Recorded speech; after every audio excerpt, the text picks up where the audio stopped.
19h13, c'est vendredi.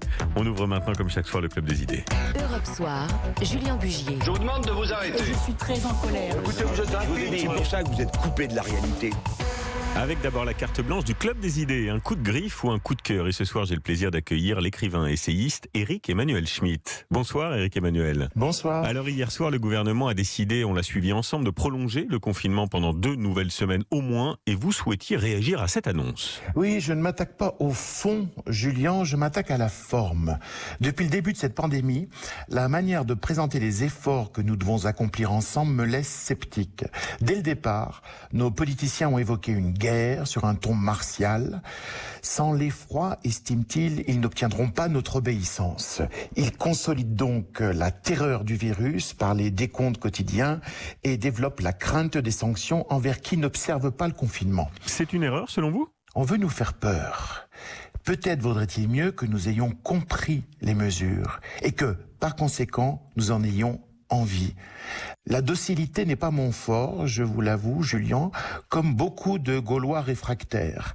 Durant mon enfance, mon père, qui me parlait par ordre, ne tirait rien de moi, tandis que ma mère, avec sa gentillesse éclairée, obtenait tout.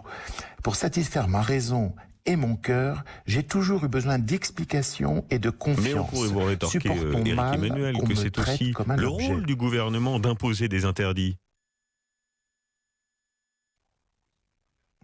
Je ne lui reproche pas d'imposer des interdits, je lui reproche de ne pas les expliquer en termes positifs.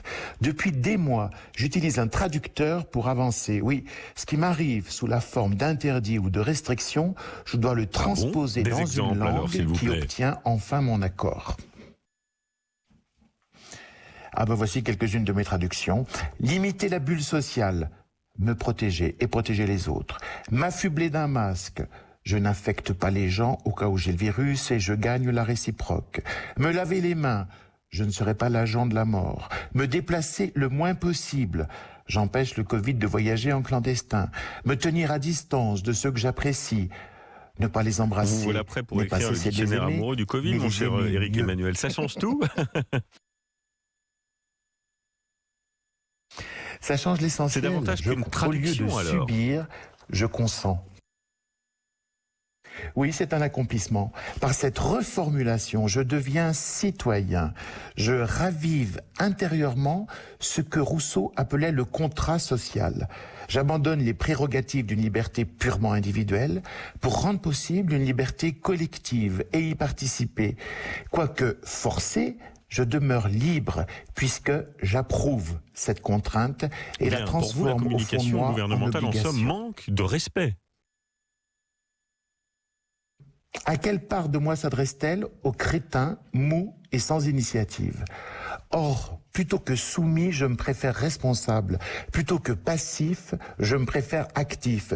Plutôt qu'asservi, je me préfère solidaire.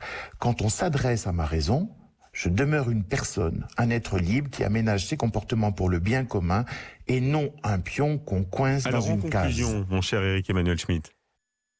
En conclusion, au secours Rousseau. Reviens Rousseau.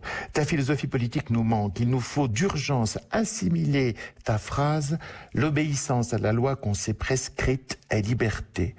Rousseau, je t'en prie, fais relire ton contrat social aux Français, depuis le citoyen qui râle jusqu'au Premier ministre qui apostrophe la nation. Et vous, messieurs les gouvernants, si vous continuez à nous parler comme à des moutons, vous n'obtiendrez que des comportements de moutons ou de loups. Communiquez avec nous comme avec des hommes, puisque, en fin de compte, il s'agit de sauver l'humanité en nous et autour de nous. Belle conclusion, mon cher Éric Emmanuel. Merci pour cette carte blanche du vendredi.